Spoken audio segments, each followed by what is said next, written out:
Welcome to the workshop on making OERs or Open Educational Resources inclusive and accessible. I'd like to begin with an acknowledgement of country.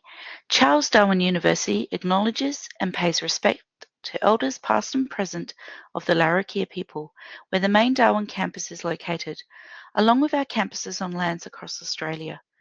We acknowledge First Nations people's long history of sustaining their communities and environments over thousands of years. They are the first educators and the first innovators. What are we talking about today? We'll be looking at the definitions and concepts of inclusivity, diversity, equity and accessibility, or the acronym IDEA in the OER space. We'll be exploring why these concepts are important when creating OERs, looking at the strategies and approaches in making OERs inclusive and accessible, looking at some of the useful tools and resources in this area, and we'll finish with looking at the support available to CDU academics in making your OERs inclusive and accessible.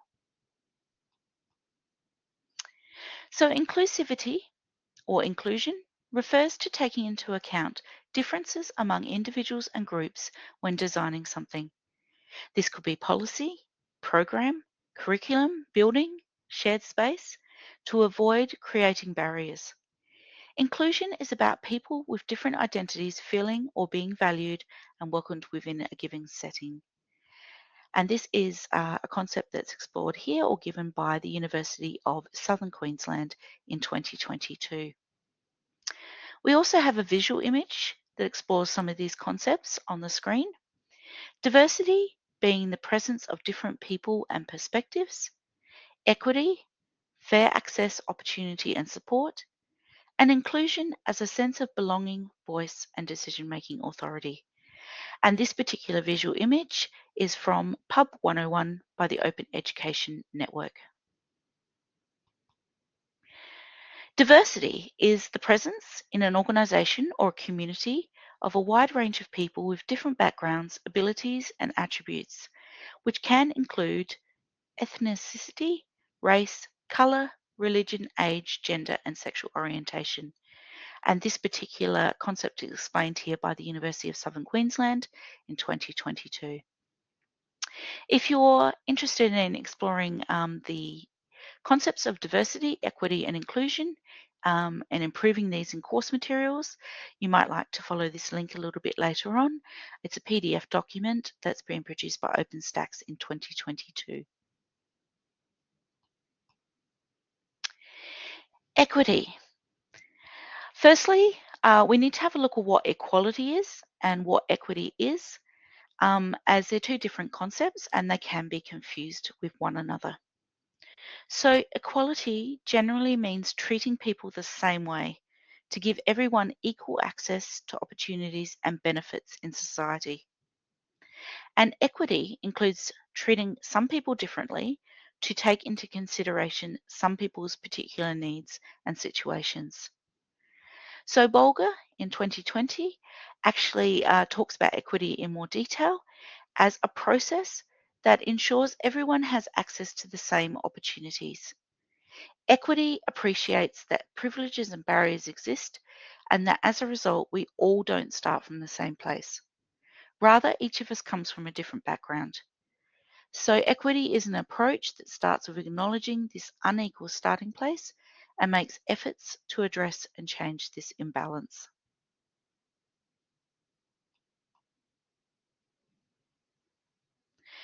And so when we're looking at equity and equality, we have another visual representation in front of us. So in the picture on the right, we have three people of different heights, and they're trying to reach an apple on a tree. So on the left, you can see that equality shows everyone is given the same height box to stand on, so only the tallest person could get the apple. But on the right, if we're looking at equity, it shows that each person is provided with different numbers of boxes that help all of them to get to the apple. So different size boxes. And you can see that they can all reach the apple on the tree.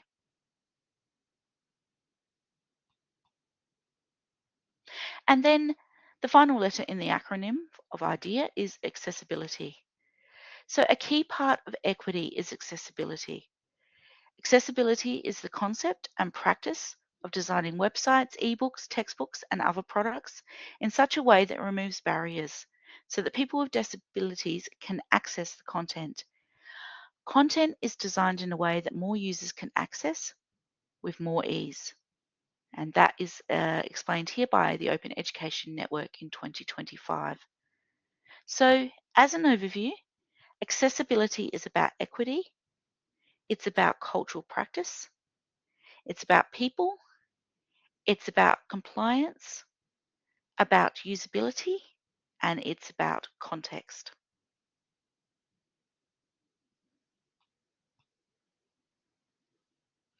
So, why are these four concepts so important when creating OERs? Well, by including these concepts, it engages more students because they recognise themselves or their life experiences in the material. It ensures that a wider variety of voices and perspectives are heard, appeals to academics and facilitators in a variety of educational settings. It creates a more interesting reading and learning experience, and it ensures accessibility for a wider audience.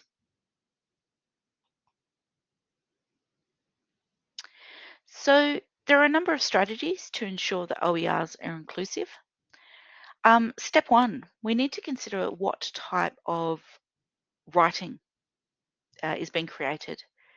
Is it designed for, is it as a professional writing resource or for teaching purposes?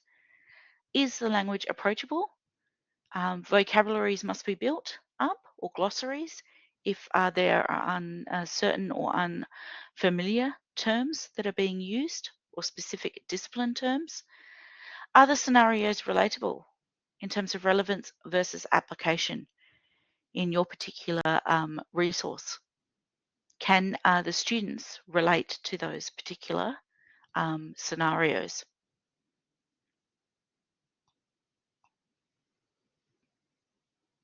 Design equity. So we need to make sure that there is a diversity of representation in exemplars, images, and experiences. So it's not necessarily just Anglo-Saxon experiences and perspectives. We need to have a diversity of names used in self-identifying within a particular resource. And ensuring that formats available are no cost or low cost options in terms of the resources that you might be providing to students. Step two, is it accessible? Is the teaching resource or the open educational resource accessible to students and other academics? So it may be worth looking and conducting a quality check. Does the material meet accessibility standards? Actually implementing a to the reader guide in terms of usage.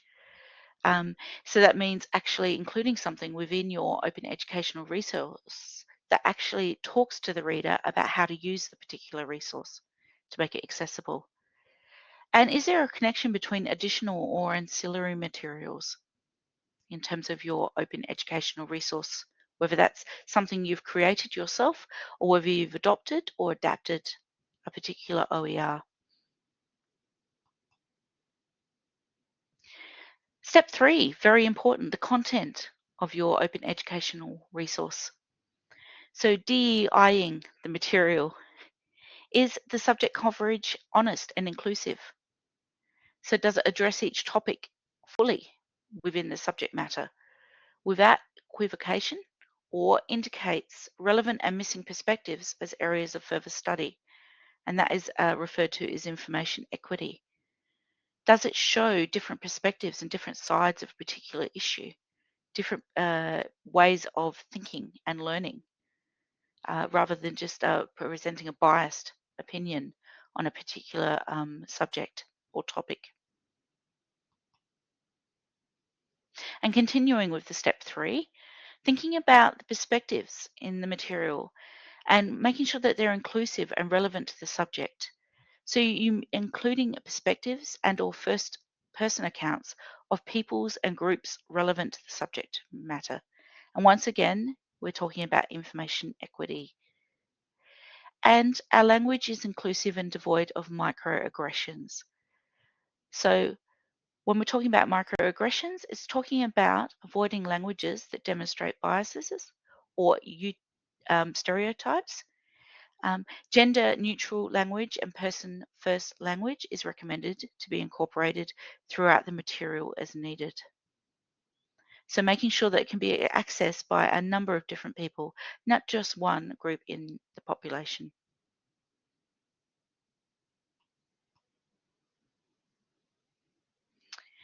Some more strategies when you're looking at making OERs inclusive and accessible.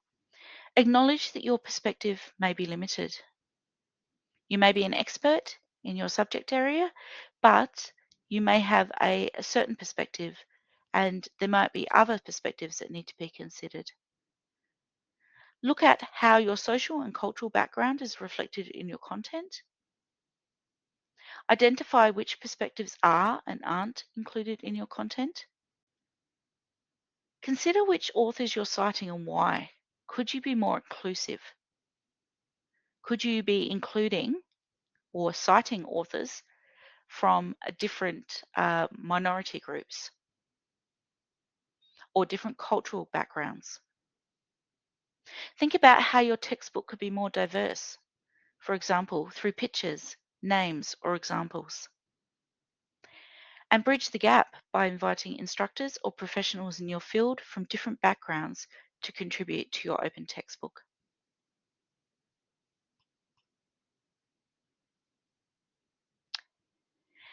And then we look at the strategies to ensure that OERs are accessible. We have some guidelines that are called the Australian Web Content Accessibility Guidelines, or WCAG 2.1 for short.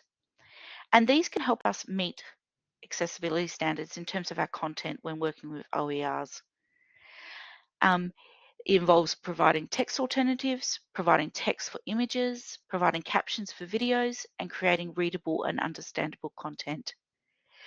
These guidelines are very comprehensive, and to gain a greater understanding of these particular guidelines, there is a link here. What is the WCAG 2.1 standard? And so you can actually follow that and explore that in greater detail. The visual on this screen looks at alternative text for images, and that makes it more accessible for users to actually use in terms of screen readers, search engines, and in terms of broken images. So it just gives you an understanding of how alternative text can actually make OERs more accessible.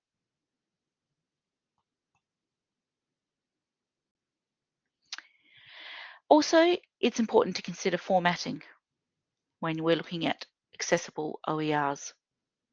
So we actually have a look at the non-serif fonts, e.g. Helvetica, Veranda, Arial, and the new Aptos font are all actually suggested as recommended fonts because they're non-serif and they're easy to read. We recommend using 1.5 to 2.0 line spacing, optimizing the white space, using bullet points and lists, avoiding long paragraphs, and making sure we do not place text over images. So just they're fairly straightforward formatting considerations, but they do help to make our open educational resources more accessible to our users.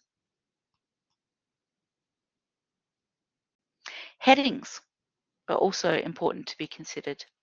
So they are a formatting tool. They are used to separate sections of a document. They help all users and screen readers navigate content. They act as a map of the textbook or document, and they apply in outline format.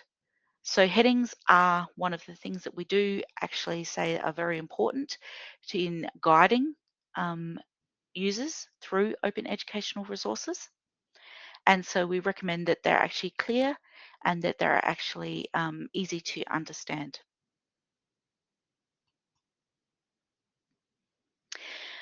Also, we look at the strategy of meaningful hyperlinks.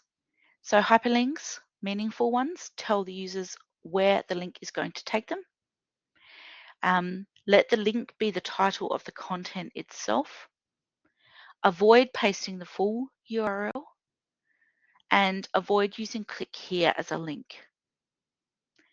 So that means that you just want to use the title of the content or the document and as the link, and so when the user clicks on that particular title, they go straight through to that actual document or that web page. And where possible, you need or you would like your tabs to open in the same page rather than in a new tab. That's seen as best practice. So rather than opening up new tabs all the time, you want it to be opening in the same page. Consider color. Ensure high color contrast of text, diagrams, and charts, but do not rely on color alone to convey meaning. We must remember that that isn't a reliable form just to rely on color alone. Often we might need visuals or we might need actual text to explain as well as the color. And to help you with color in or implementing color in open educational resources, we have the color contrast checker, Pacelio's Groups Color Contrast Checker. And you can actually, there's a download button. And if you choose this particular setup that's listed here, you can actually use that particular contrast checker to check your color when you're using it within OERs. So that's a tool that you might find useful. Alt text for images. So we have visual images, but alt text is actually a written description of an image. It's very, very useful for all users, including those students or academics or people who may be visually impaired. It's read by screen readers in place of images. It displays if an image file doesn't load properly. So what would it look like if the images didn't load? If you did not have the alt text, it would make it very, very hard for your user to access that particular information. It's displayed when your user has chosen not to display images, and you can use AI to shorten your alt text if it is too lengthy, if it is too long. So that's worth considering. Try and make it concise, but also easy to understand and relevant to the image that you are wishing the user to access.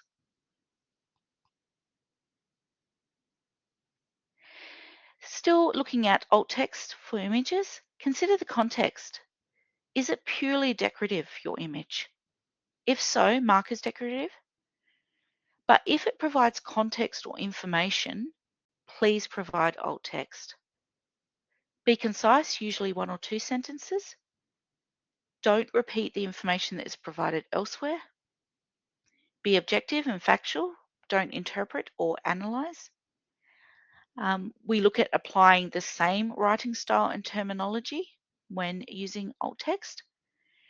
And describe charts and graphs and link to full data tables, as well as providing alt text for your images in OERs.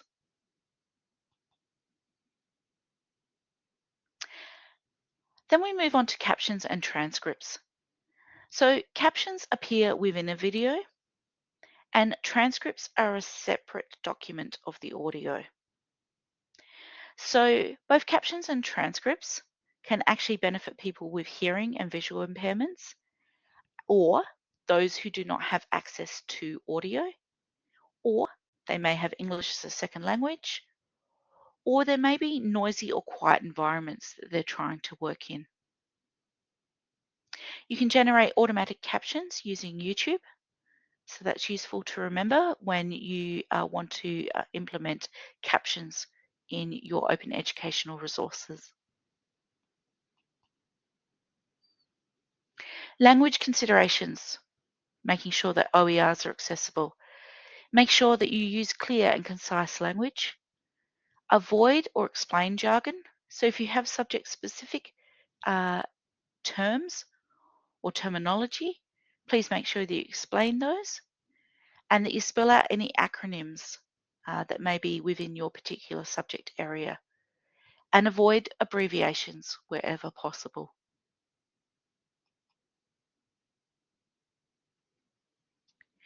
It's also worthwhile considering adopting the Universal Instructional Design or Universal Design for Learning, or UDL for short.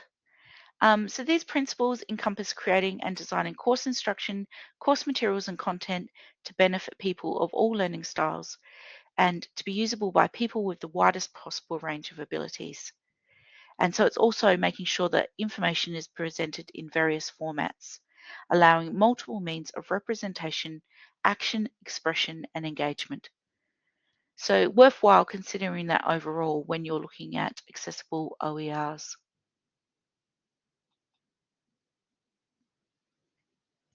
And there is a link here where you can actually have a look at a video clip on Universal Design for Learning. It's 5 minutes and 52 seconds. And there's also some links here to CAST's UDL guidelines and the UDL tools for all grades and subject areas to learn more about Universal Design for Learning if you wish to consider that within your OER. Accessibility standards. It's important that we have accessibility standards for all types of teaching and learning, including the resources in the open education space. You may like to have a look at the accessibility standards in CALL's OER Collective Publishing Workflow, and the link on this screen will take you there. And this guide outlines accessibility standards that should be applied to OER creation. So it's a guideline, and you can see here that there is a publishing workflow, and it actually has different steps from the initiation step at the start around to the evaluation step. And accessibility is part of that particular publishing workflow model. There are a number of accessibility checkers and tools that you can use, practical tools. Within MS Word and PowerPoint, there are built-in accessibility checkers. So you can go to File, Check for Issues, and check accessibility, and that will provide you with some guidance. With PDFs, there's the Adobe Acrobat Pro Accessibility Checker. So you can go to More Tools, Action Wizard, and Make Accessible. So there are some options within MS Word, PowerPoint, and PDFs. There are also accessibility checkers and tools for online resources and HTML documents, and one of the main ones that is widely used is called WAVE. So that acronym stands for Web Accessibility Evaluation Tool. And there are some steps here and some links that can provide you with some more guidance on how to use WAVE and how to check your content using the WAVE tool. How to learn accessibility basics, such as the alternative text on images that we were talking about before, contrasts for images or text, heading structure, tables, links, text writing and formatting, and videos, and how to use WAVE as part of the content creation process.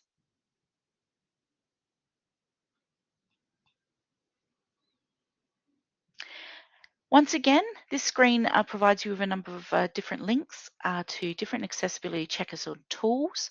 On the left-hand side, we have the Accessibility Toolkit, the BC Campus Accessibility Toolkit that you can access online by following the link.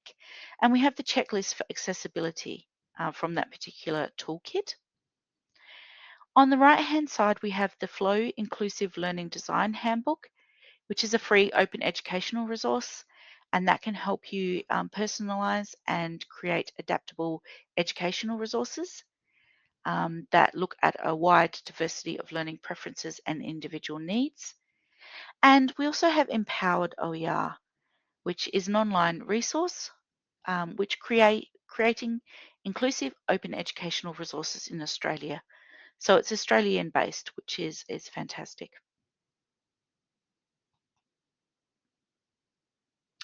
We also have color contrast checkers. Um, as mentioned before, like the document accessibility checkers, you can use Word and PowerPoint. They have built-in color contrast checkers. Web pages, you can use the Wave tool again.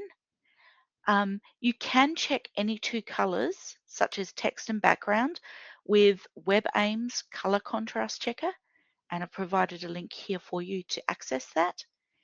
And as mentioned previously in this particular workshop, you can select colors using a dropper tool with the Pagelio Group's color contrast checker.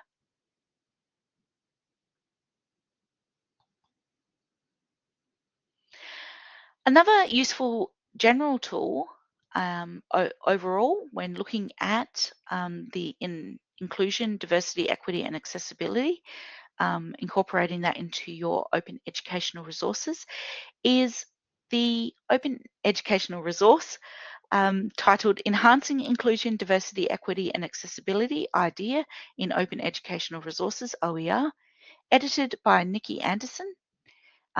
She's from the University of Southern Queensland, and this is the Australian edition. So this is a very useful resource, online resource that you can actually refer to when looking at the idea in your open educational resource.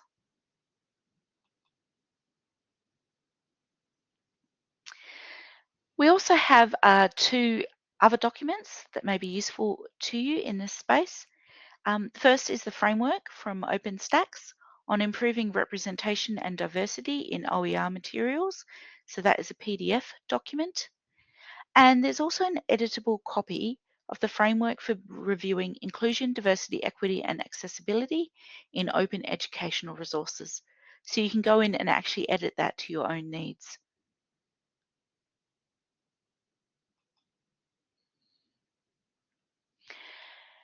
The next slide actually talks a little bit about the Open Education at CDU Community of Practice that Charles Darwin University are looking to establish for academics to meet on a regular basis. And the purpose of this community is to share and discuss initiatives and practices in the open education space.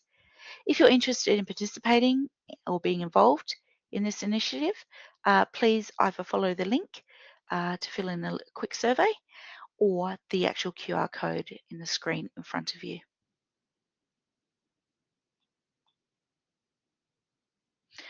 And to finish up our workshop today, I'd just like to touch upon the people who work in the OER space at CDU. We have our Open Education Librarian, and the details to contact her are on the screen in front of you. We have digital learning designers within our Teaching and Learning Connect team, and our academic and research librarians in your particular faculty.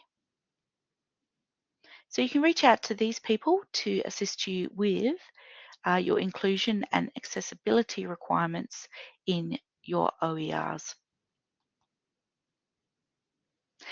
There are a number of references referred to throughout this presentation, and they can be found on these two particular screens. And finally, I'd like to acknowledge that if you have any questions, there are some contact details for the library, CDU library here on the screen. You can email us at askthelibrary@cdu.edu.au. You can call us on the number. We have a SMS number in front of you, and we also have frequently asked questions on the library website. The QR codes are also portals to different resources and services that the library can offer you. Thank you.